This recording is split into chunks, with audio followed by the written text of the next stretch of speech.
Tuhan bersamamu. Inilah Injil suci menurut Matius.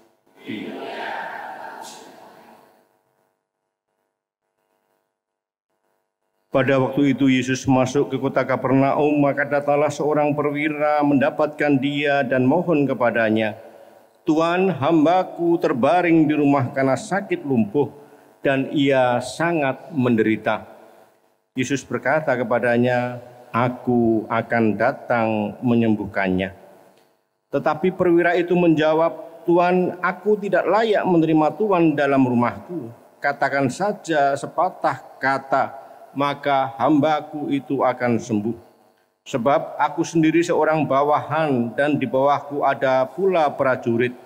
Jika aku berkata kepada salah seorang prajurit itu pergi, maka ia pergi. Dan kepada seorang lagi datang, maka ia datang. Ataupun kepada hambaku kerjakanlah ini, maka ia mengerjakannya."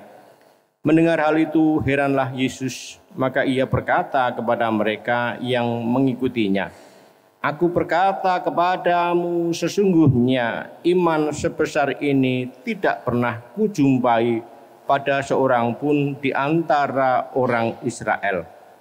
Aku berkata kepadamu, banyak orang akan datang dari timur dan barat dan duduk makan bersama dengan Abraham, Ishak dan Yakub di dalam kerajaan surga." Demikianlah sabda Tuhan. Ibu, bapak, saudara-saudara, adik-adik yang terkasih, selamat pagi, berkah dalam. Beberapa waktu lalu ada seorang polisi datang pada saya dan dia juga pakai pengawal. Nampaknya pangkatnya sudah perwira menengah. Dia minta supaya saya memberkati rumahnya untuk masuk rumah atau berkat rumah. Dan waktu saya mengatakan sesuatu, setiap kali dia mengatakan siap, siap. Tolong nanti bicara dengan ketua lingkungan, siap. Tolong nanti siapkan salib supaya ada pemberkatan, siap. Apakah ada pertanyaan? Dia tanya, "Pastor, nanti akan dijemput jam 7. Saya pun mengatakan siap. Pokoknya saling semuanya siap. Dan dia tertawa, "Mengapa Pastor kok ikut-ikutan dengan saya?"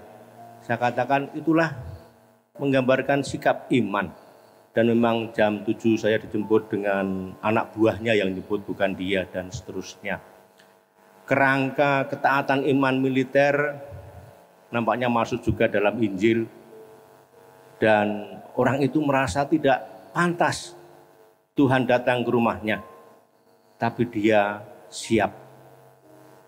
Bahkan yang dia katakan, "Tuhan, saya tidak pantas Tuhan datang pada saya," menjadi doa gereja menjelang kita menerima komuni. Intinya, ketidaklayakan, ketidakpantasan, apapun itu tidak menjadi alasan untuk jauh dari Tuhan. Justru kalau kita taat, maka itu menjadi sarana kita untuk dekat dengan Tuhan. Buktinya bahwa Tuhan berkenan atas dikatakan orang asing, dia bukan orang Israel. Karena Tuhan melihat imannya, kesiapannya. Yang tidak mudah itu sebagai pastor paroki kalau menghadapi masa-masa pergantian pengurus, pergantian prodiakon. Banyak orang bersembunyi, lari, tidak muncul. Apalagi ada pengumuman mau ada pemilihan pengurus, pasti ada begitu banyak alasan. Antara lain alasannya, saya tidak layak, saya tidak pantas. Kalau mau ikut perwira, kalau tidak layak, tidak pantas, justru dipantaskan lewat menjadi pengurus itu. Justru mendekat, tidak lari. Bapak Ibu yang terkasih, semoga ketidaklayakan, ketidakpantasan kita justru ini menjadi sarana pertobatan kita untuk bertemu dengan Yesus. Tuhan memberkati.